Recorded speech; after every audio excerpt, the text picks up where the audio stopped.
श्री कि मैं विजय श्री प्राप्त कर लौटूं। मेरा आशीर्वाद तुम्हारे साथ है पुत्र। तुम युद्ध क्षेत्र में वो कीर्ति प्राप्त करो जो तुम्हें अमर बना दे।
क्या हुआ अंगराज?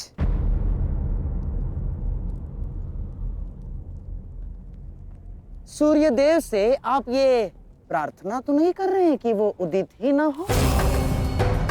अर्जुन को दिया वचन आपको पूर्ण करना होगा अंगराज। सूर्यास्त का बहाना बनाकर कहीं आज भी शत्रु को जीवित छोड़ देने का मन तो नहीं बना लिया आपने?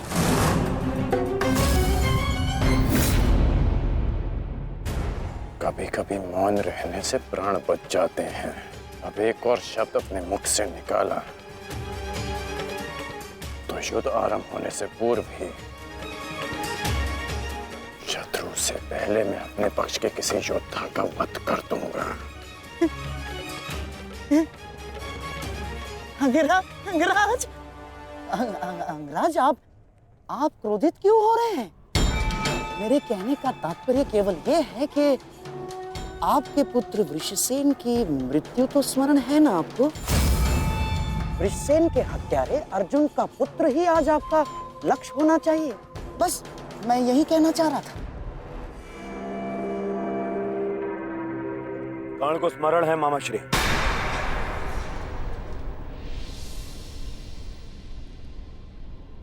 और मुझे भी।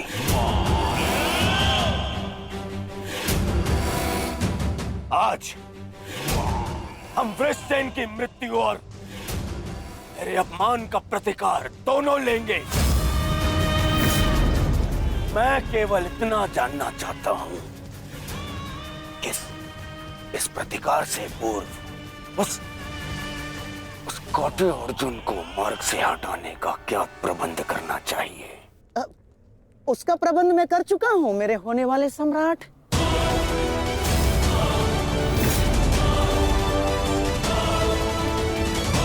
महाराज, त्रिगत नरेश सुशर्मा अवसर का लाभ उठाने के लिए एक विशाल सेना के साथ विराट पर आक्रमण करने जा रहे हैं। विराट नगर को सहायता की आवश्यकता है। शीघ्र कुछ कीजिए। मुझे शीघ्र ही विराट प्रस्थान करना होगा। किंतु महाराज, इतने कम समय में आपका विराट पहुंचना असंभव है। केवल वासुदेव में ही वो क्षमता है जो वायु गति से रथ चलाकर अर्जुन के साथ वहां पहुंचे। हमें आपकी सेना की आवश्यकता है और अर्जुन अकेला ही उन सब के लिए पर्याप्त है। किंतु अर्जुन की अधिक आवश्यकता यह रणभूमि में है। परंतु महाराज, आप वहां बहुत से परिवार, स्त्री और बालक संकट में। एक समय था जब विराट राज ने हमें अज्ञातवास में शरण दी थी। आज वो समय आ गया है कि हम उसका ऋण चुका सकें।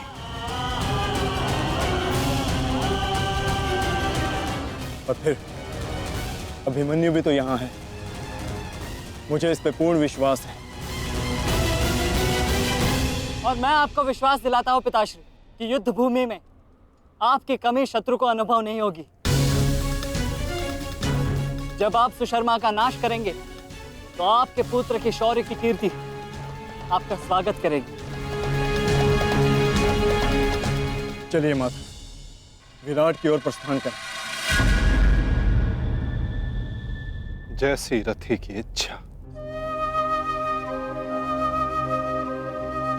और जैसी महारथी की आकांक्षा।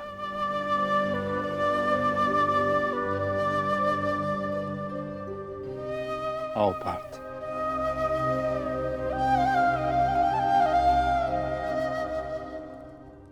बधाई हो मेरे होने वाले सम्राट। अर्जुन रणभूमि छोड़कर विराट के लिए प्रस्थान कर चुका है।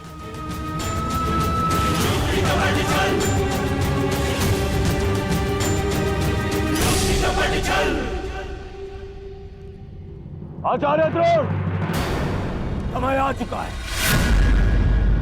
हमारी सेना को अपनी योजना अनुसार सज्ज कीजिए। जिस प्रकार चक्की का पत्थर एक ही चक्कर में अन्न के दानों को पीस देता है, उसी प्रकार हमारी यह सेना शत्रु सेना को एक ही चक्कर में पीस देगी युवराज।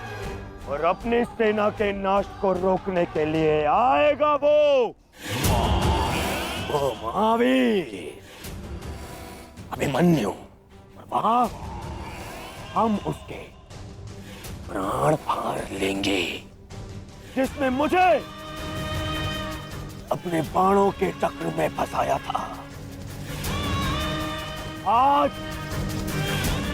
वो फंसकर मरेगा हमारे चक्रव्यूह में। युद्ध का 13वां दिन।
युधिष्ठिर, मैं कौरव सेनापति द्रोण चेतावनी देता हूं तुम्हें कि यदि तुम विजय प्राप्त करना चाहते हो तो इस व्यूह के भीतर आओ,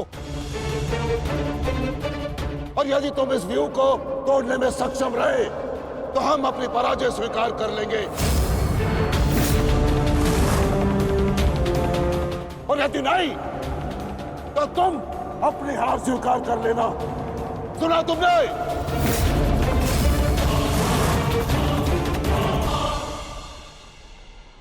आचार्य द्रोण, हम अवश्य ही इस चक्रव्यूह को ध्वंस कर देंगे।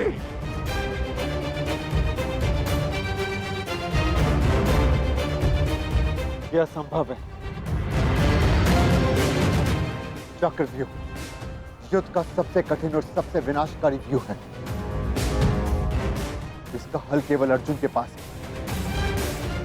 यह आचार्य द्रोण की योजना थी, इसीलिए अर्जुन को युद्ध भूमि से दूर किया गया।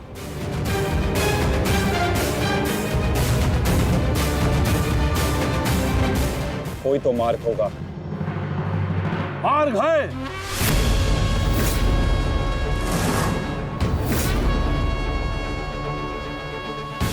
मैंने भी उसी आचार्य भारद्वाज से चक्रव्यूह भेदन सीखा है, जिस आचार्य भारद्वाज से उस द्रोण ने चक्रव्यूह की रचना सीखी।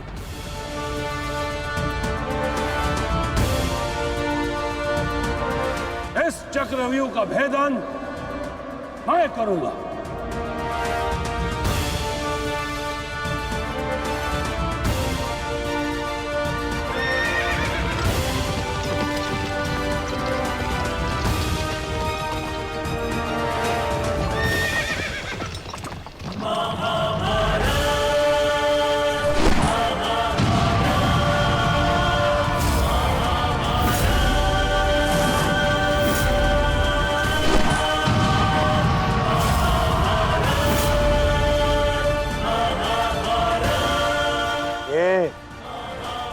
क्या है आचार्य? पांचाल नरेश द्रुपद तो इस व्यूह को तिनके की तरह तोड़ते हुए आगे बढ़ रहे हैं। भूल गया वीरराज कि मैंने और इसी द्रुपद ने मेरे पिताश्री के आश्रम में इस चक्रव्यूह का अभ्यास किया था। हाँ तो अपने मित्र को रोकने के लिए कोई अस्त्र, कोई शस्त्र है आपके पास? अब तो केवल एक ही अस्त्र है और एक ही शस्त्र दुर्योधन। जयद्रथ!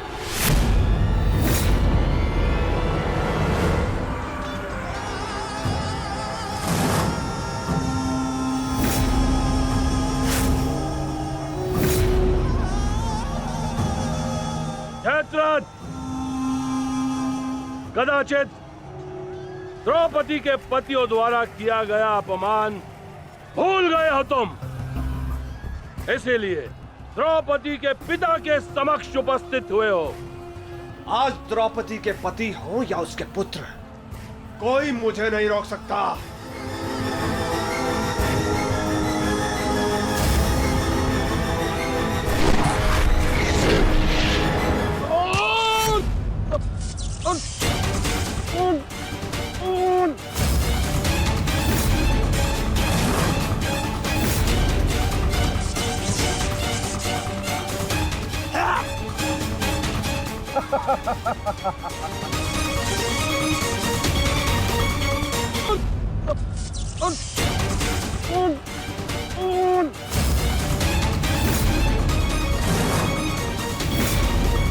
आगे बढ़ो पांडवों, अन्यथा अपनी सेना का विनाश देखो।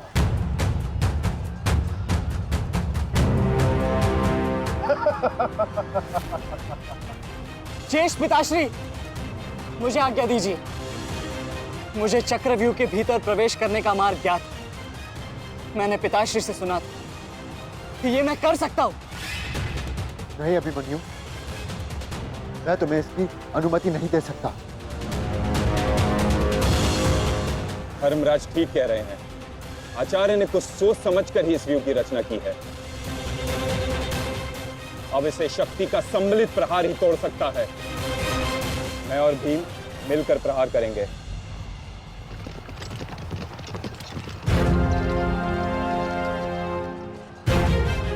देखिए ने मामाश्री,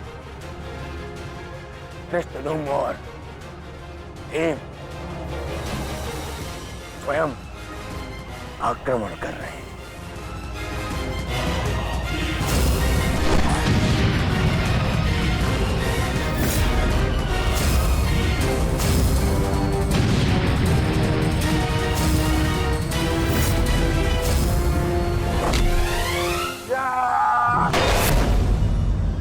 आज इनके हर एक प्रहार का उत्तर है जयद्रथ।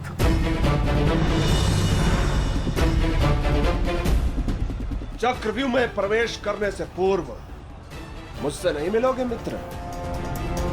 स्मरण है ना 5 चोटियां? आज उसी के प्रतिकार का दिन है।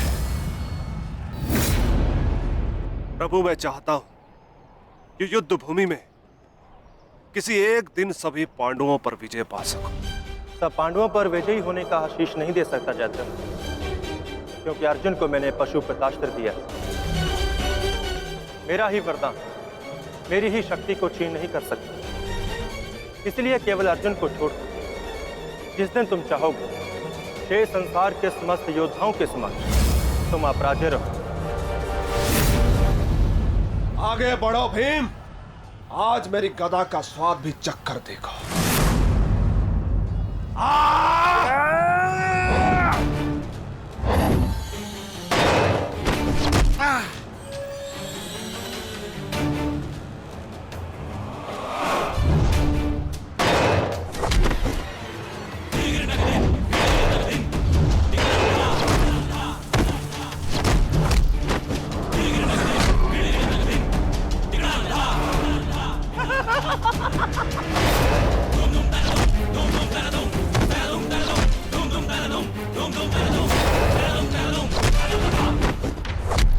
मारो से।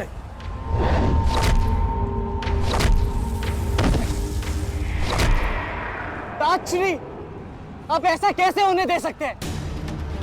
ताजश्री भीम और मामा दृश्यद्युम्न में शक्ति है, परंतु चक्रव्यूह को शक्ति से नहीं, युक्ति से तोड़ा जा सकता है। मुझे आज्ञा दीजिए। नहीं पुत्र, भविष्य के लिए वर्तमान को दांव पर लगाया जा सकता है, परंतु वर्तमान के लिए भविष्य को खोया नहीं जा सकता।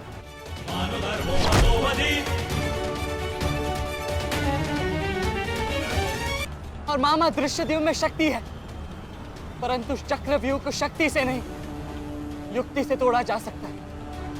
मुझे आज्ञा दीजिए।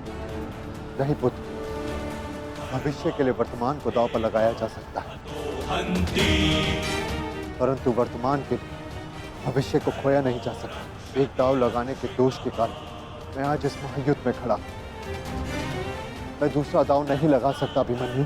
परंतु आज यदि चक्रव्यूह को तोड़ा ना गया तो हम ना केवल हार जाएंगे, बल्कि मेरे पिताश्री का सर भी झुक जाएगा। आपने वो दांव लगाकर सर झुकाया था और मैं ये दांव खेलूंगा अपने पिताश्री का सर ऊंचा रखने के लिए।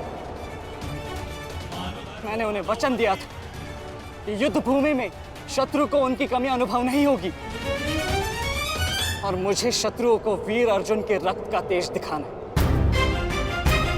इसीलिए आज्ञा दीजिए ताजश्री, और फिर मैं अकेला कहाँ हूं? चक्रव्यूह में मेरे प्रवेश करते ही आप भी मेरे पीछे पीछे अंदर आ जाइए। मैं मार्ग बनाऊंगा और आप चक्रव्यूह को ध्वंस कीजिएगा।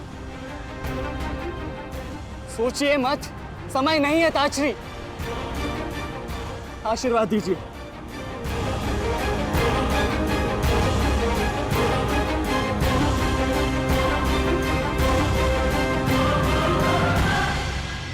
ठीक है पुत्र, किंतु सतर्क रहना। हम तुम्हारे पीछे ही रहेंगे। आगे बढ़ो।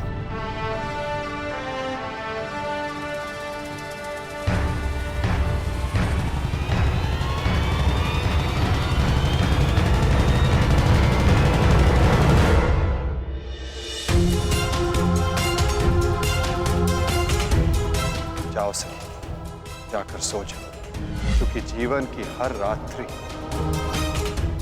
सदैव सोने के लिए नहीं होती।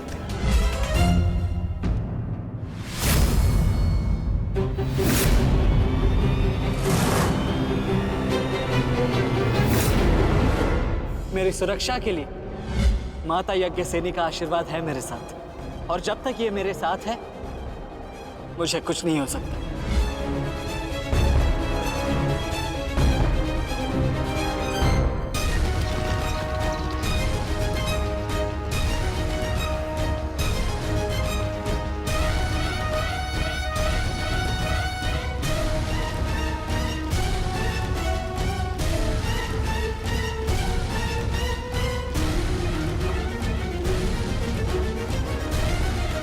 क्या हुआ माधव, आप रुक क्यों गए?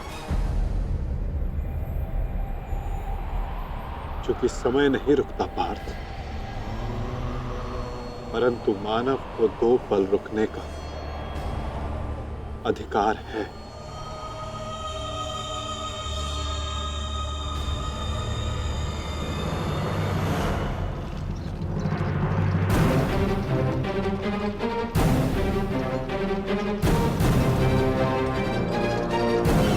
सारथी, आगे बढ़ो।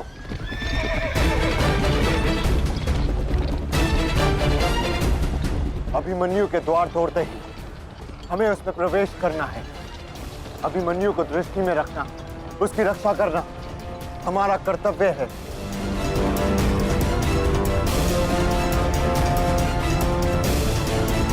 आ बालक, आ महारथियों, ऐसी मृत्यु देने से कि इसकी चित्कार उन पांडवों के हृदय को चीर देगी। और स्मरण रहे, सरल मृत्यु नहीं देनी है इस अभिमन्यु को।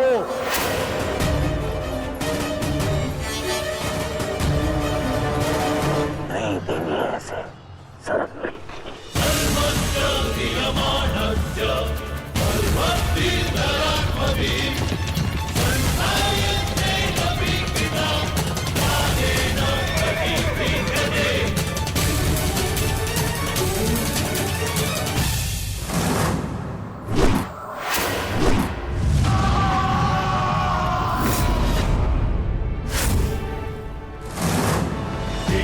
साक्षी, मुझे मार्ग मिल गया है। इससे पहले कि द्वार बंद हो जाए, आप शीघ्र ही मेरे पीछे आइए। सारथी, शीघ्रता करो। शीघ्रता करो सारथी, शीघ्रता।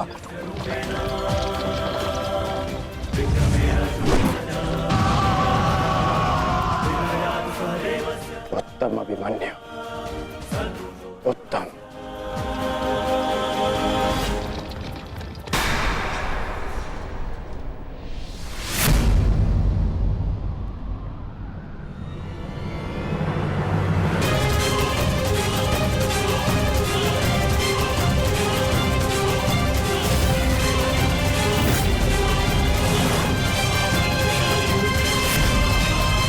एक बार तुम्हें क्षमा कर दिया था, किंतु अब नहीं।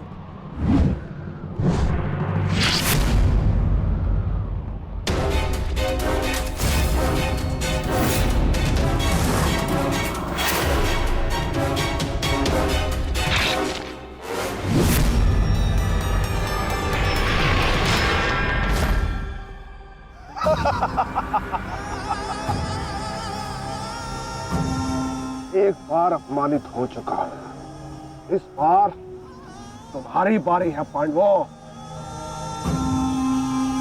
महादेव का वरदान सफल रहा। आज इस युद्ध भूमि में केवल मेरा शासन होगा, मेरा। केवल अर्जुन के अतिरिक्त कोई मुझसे जीत नहीं पाएगा पांडवों। और आज सिर्फ एक ही मृत्यु होगी।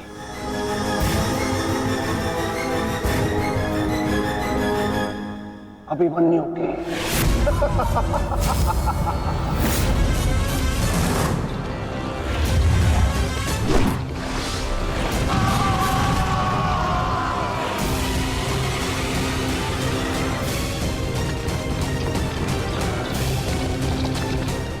एक चक्रव्यूह तुम्हें पराजित करने के लिए नहीं है मूर्खों। ये तो उस अपमान का प्रतिकार था जो कल अभिमन्यु ने युवराज दुर्योधन के साथ किया था।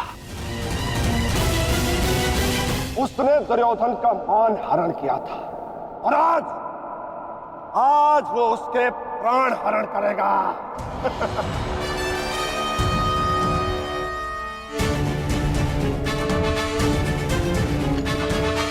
अभिमन्यु, लौट आओ, देख षड्यंत्र है।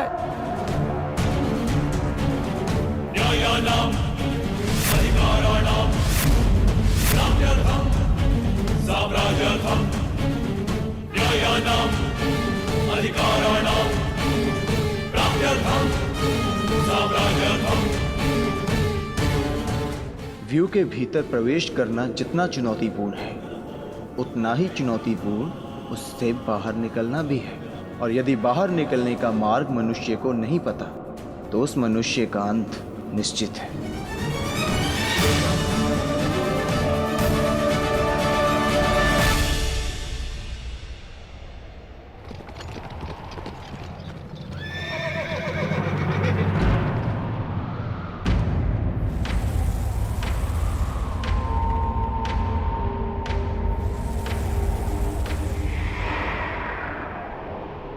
आगे बढ़िए माधव, शत्रु समक्ष है।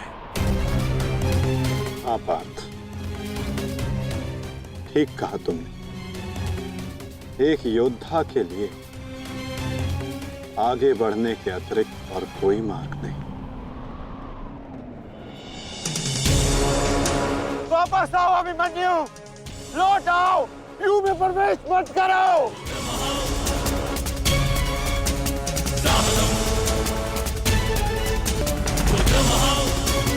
मेरे लिए अब लौटना संभव नहीं था श्री। यदि हमने इस चक्रव्यूह को नहीं तोड़ा तो हम ये युद्ध हार जाएंगे, और मेरे रहते ये संभव नहीं। समझने का प्रयत्न करो पुत्र, ये सब तुम्हें घेर कर तुम्हारे प्राण लेना चाहते हैं। लौट आओ अभिमन्यु, लौट आओ। एक योद्धा मृत्यु के भय से पीछे नहीं हटता था श्री। वो आगे बढ़कर मृत्यु का वरण करता है, और आज मृत्यु को भी अर्जुन पुत्र के बाणों का तेज सहना होगा।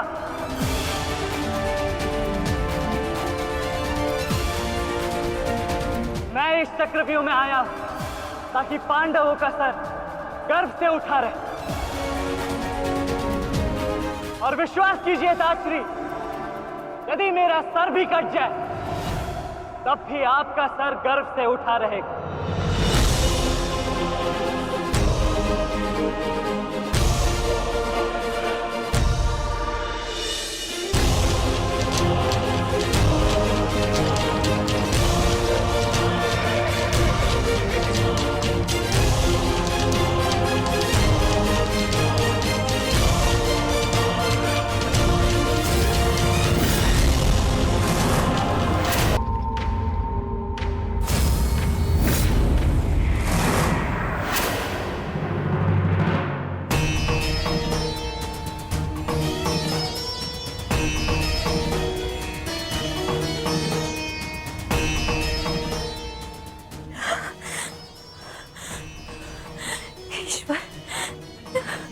ईश्वर, मेरे पुत्र की रक्षा करना। आओ आओ अर्जुन पुत्र, आओ। तुम्हारा अपने इस मृत्यु व्यू में स्वागत है।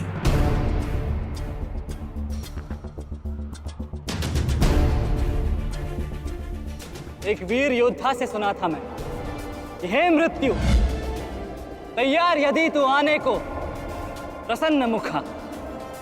द्वार खुला है तेरा स्वागत, प्रसन्न मुखा।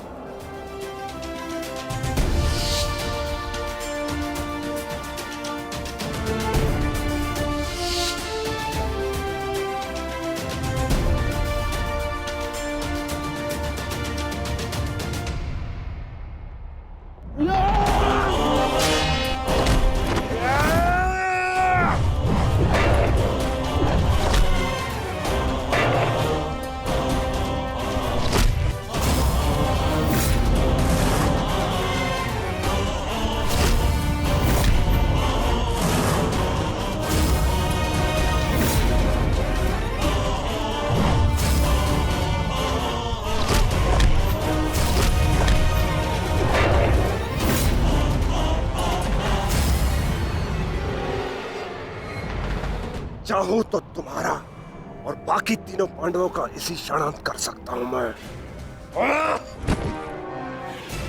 किंतु उसके साथ उस पीड़ा का भी तो अंत हो जाएगा जो अभिमन्यु को पल पल मरते देख तुम्हें होगी। फिर उस पीड़ा का अनुभव कैसे होगा तुम्हें जो जयद्रथ ने इतने वर्षों तक सही है।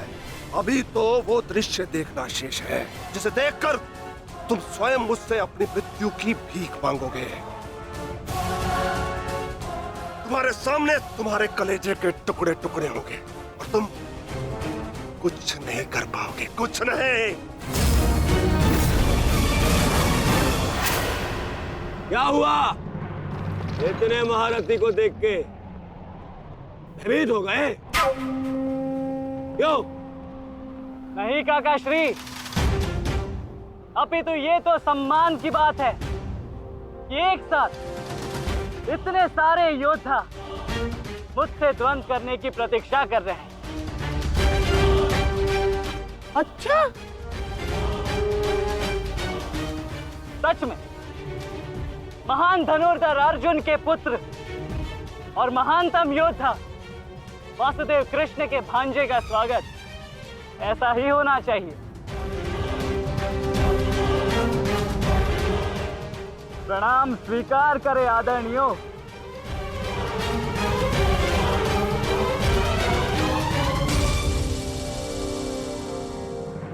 अपनी सीमा में रहो बालक।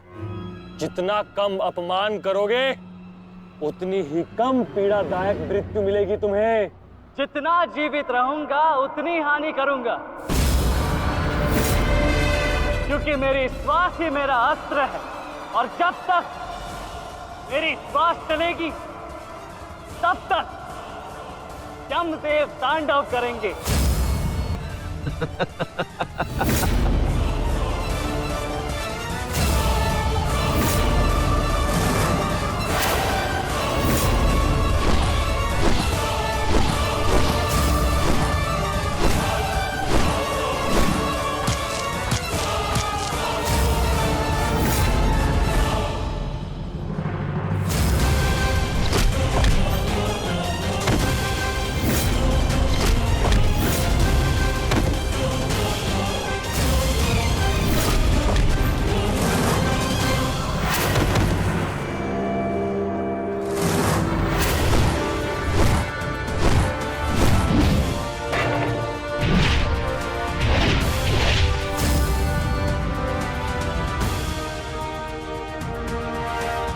कुछ स्मरण हुआ काका श्री? कहा था ना मैंने कि जब जब आपसे द्वंद्व करूंगा तब तब आपके वस्त्र हरण करूंगा और तब तब आपके मुख पर इस लज्जा को देख अपने मन में जल रही प्रतिशोध की ज्वाला को शीतलता प्रदान करूंगा। और हो गया मेरा अपमान, अब और नहीं। महारथियों, आक्रमण करो इस बालक पर।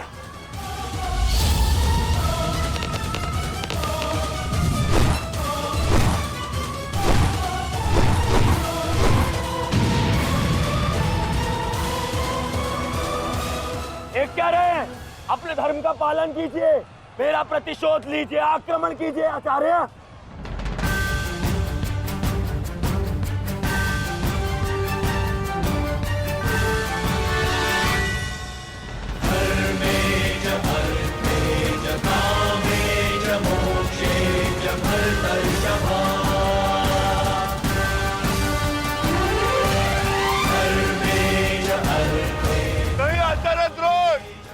ऐसा अनर्थ मत कीजिए। ऐसे अधर्म में आप कैसे सम्मिलित हो सकते हो? आचार्य, वो बालक है। रुक जाइए आचार्य, रुक जाइए।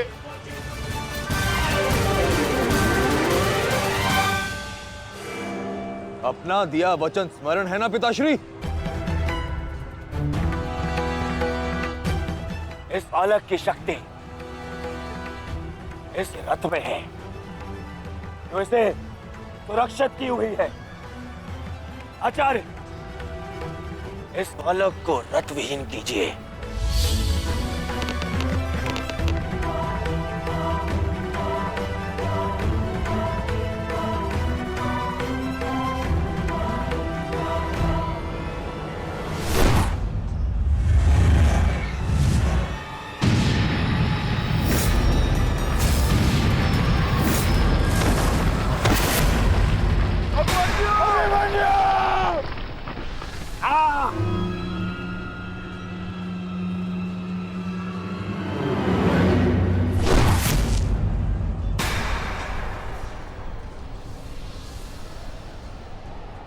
माधव, मुझे कई बार चोट लगी, परंतु इस चोट की पीड़ा का भान मेरे मन को विचलित कर रहा है। कहीं ये कोई संकेत तो नहीं?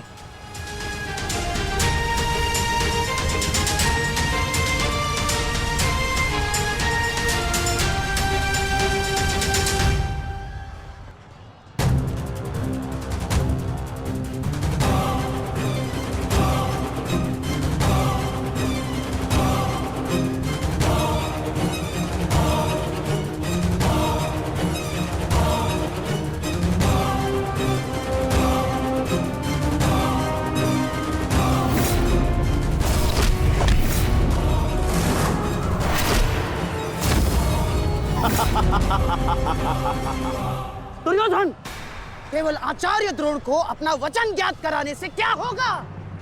इतने अपमान के पश्चात भी अंगराज कर्ण तो जो के त्यों खड़े हैं।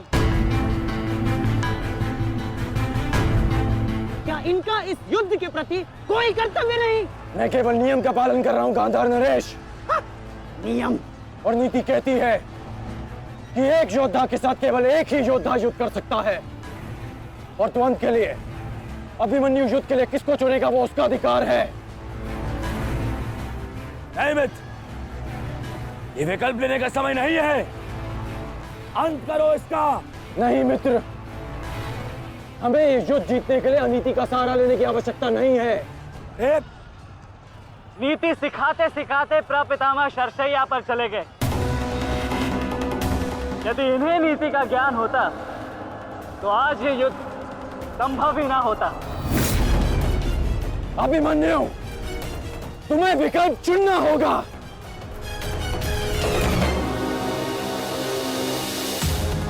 तो फिर मैं आप सबको वन के लिए चुनता हूं।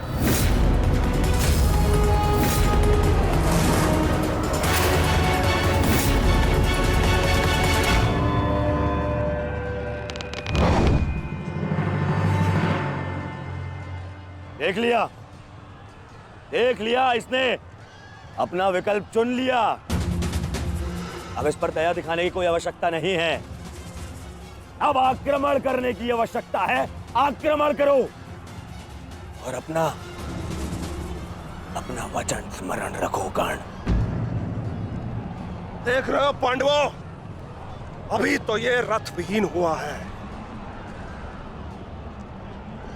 फिर निशस्त्र होगा और फिर प्राणहीन।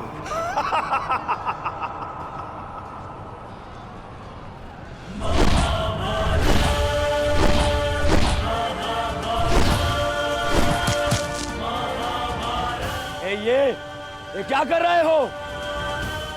धनुष विहीन करो इसे।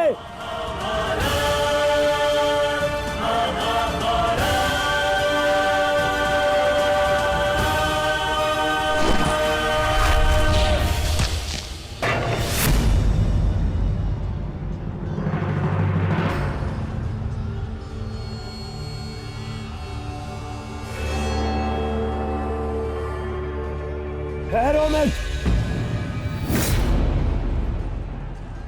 स्मरण रहे, इससे इतनी सरल मृत्यु नहीं देनी है। सूर्यास्त होने तक इसकी श्वास इससे अलग नहीं होनी चाहिए। अबे इसमें बहुत पीड़ा सहनी शेष है। मित्र, ये एक योद्धा है, इसे योद्धा की मृत्यु दो। अरे योद्धा नहीं है ये, उन भगोड़े पांडवों का मैला रक्त है। इसे बहना होगा। मित्र जागो, जागो मित्र, और प्रहार करो।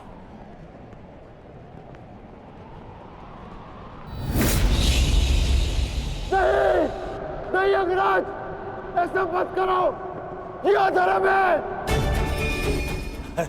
अधर्म? अंगराज!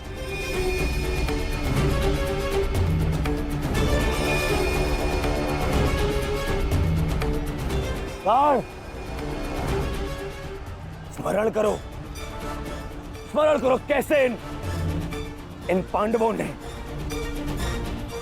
तुम्हारे पुत्र को मारा था। दया तो इन्होंने भी नहीं दिखाई थी उस पर। उसकी पीड़ा का मान है मुझे। और प्रहार करो, प्रहार करो उस पर।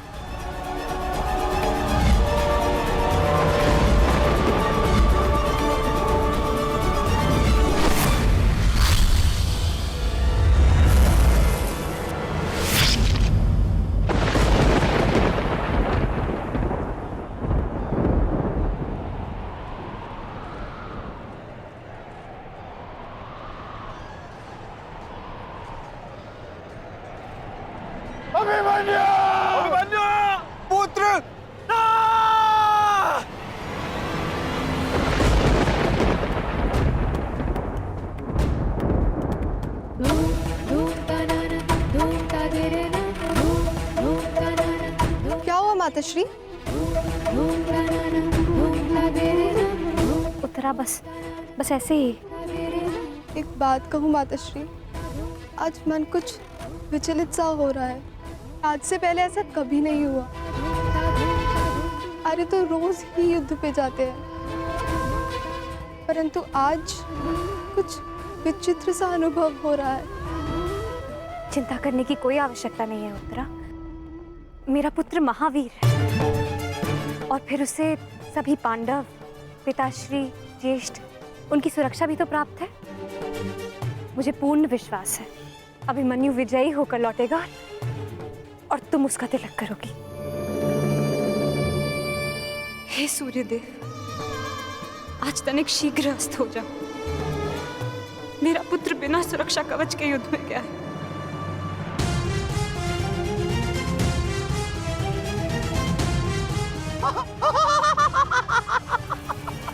बालक, तुम्हें सबके साथ युद्ध करना था ना? करो करो युद्ध।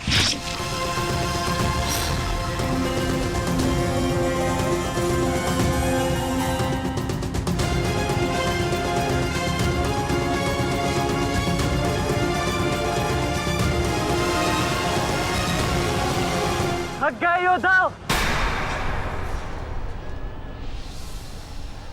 मेरी चुनौती अभी समाप्त नहीं हुई।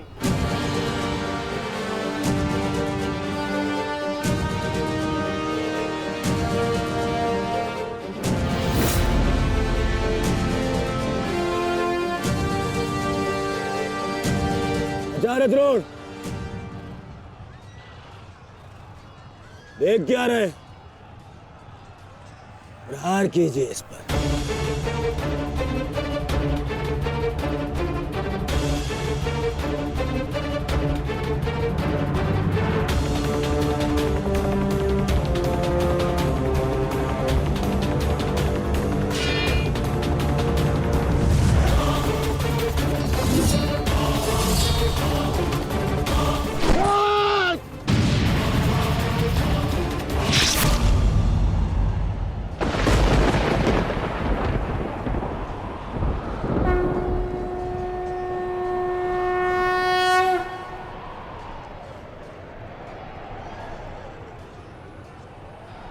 अब ठीक है ना माधव?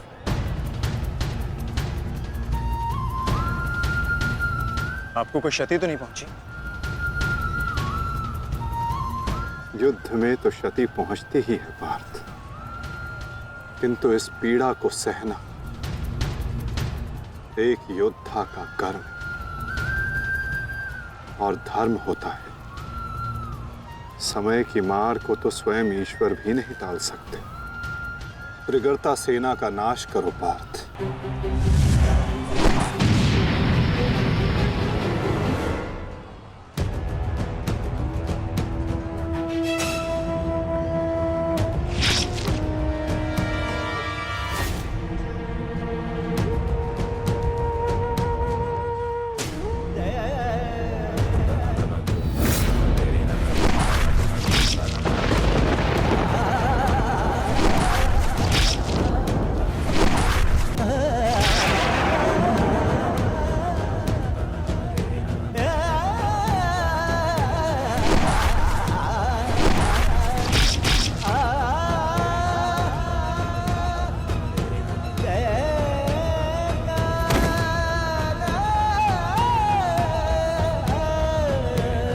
ये द्वंद्व अभी शेष है।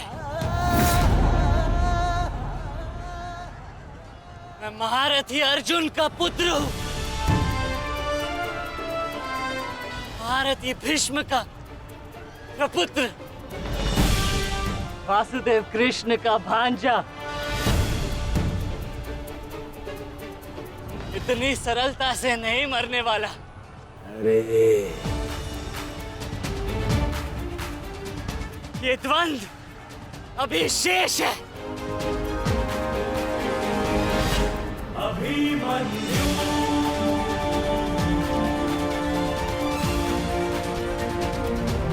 अभिमन्यु,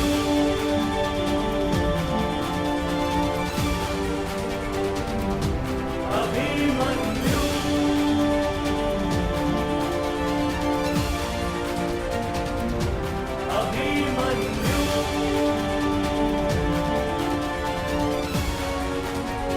करो दुर्योधन। अभिमन्यु के लिए इतनी पीड़ा पर्याप्त है। देखो इसकी दशा। अब अभिमन्यु और उसकी पीड़ा का अंत करने का समय आ गया है। नहीं, मेरे अपमान के घाव अभी भरे नहीं है। केवल मेरे आदेश का पालन करो। अभी इसकी मृत्यु का समय नहीं आया है। जीवित रखो इसे, पर प्रहार करो।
पूरे बल से प्रहार करो इस अर्जुन पुत्र पर।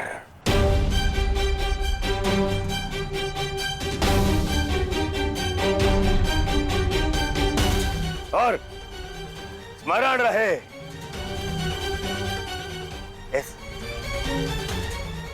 इस बालक के शरीर के हर एक भाग में घाव देखना चाहता हूं मैं।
अस्माकं विजयं निश्चितम्।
अरे बस बस, श्री दुशासन बस, मर जाएगा हैं?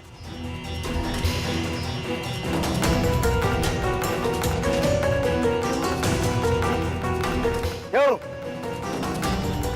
इस बात की प्रतीक्षा है? इतना पर्याप्त नहीं? चल एक मांग मुझसे, मैं तुझे मृत्यु दूंगा भीख में। आजा, मांग भीख। बड़ों के समक्ष हाथ भीख के लिए नहीं, आशीर्वाद के लिए बढ़ाते हैं काका श्री।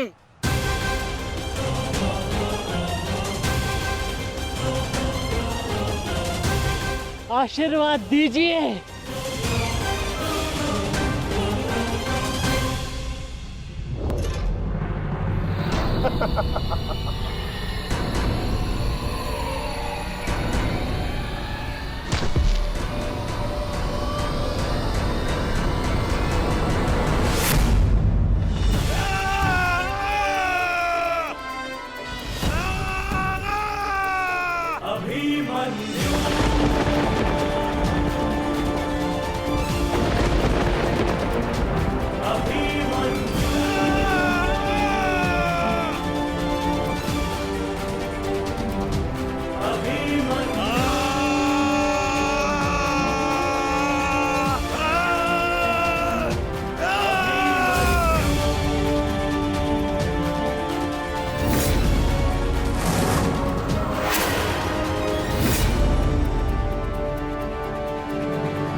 मुझसे आशीर्वाद चाहिए ना, तो ठीक है।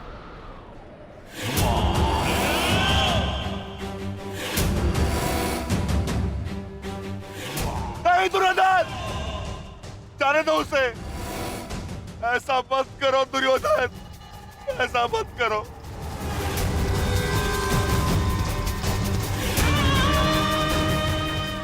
चाहिए तो उसके स्थान पर इस निकोदर भीम के प्राण हर लो,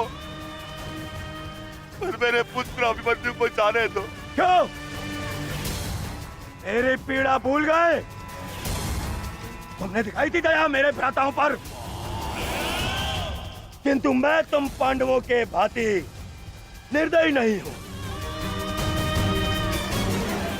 ठीक, तुम्हारी विनती स्वीकार कर लेता हूं।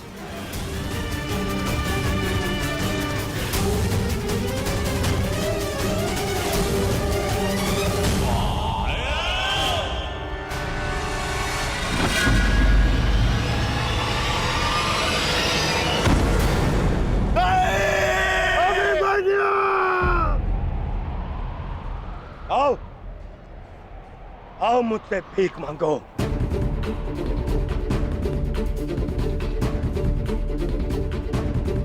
आओ बालक, आजा। आ मैं तुझे मृत्यु भीख में देता हूं। आओ भीख मांग, आजा। हाँ,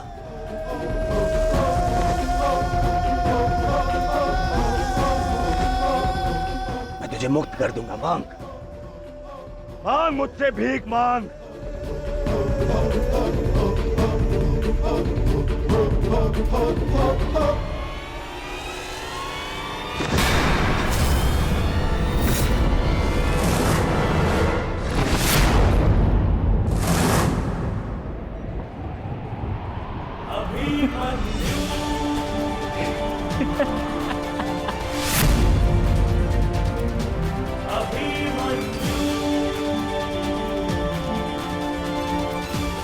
कहा था ना मैंने काकाश्री, जब जब मिलूंगा वस्त्र हरण करूंगा।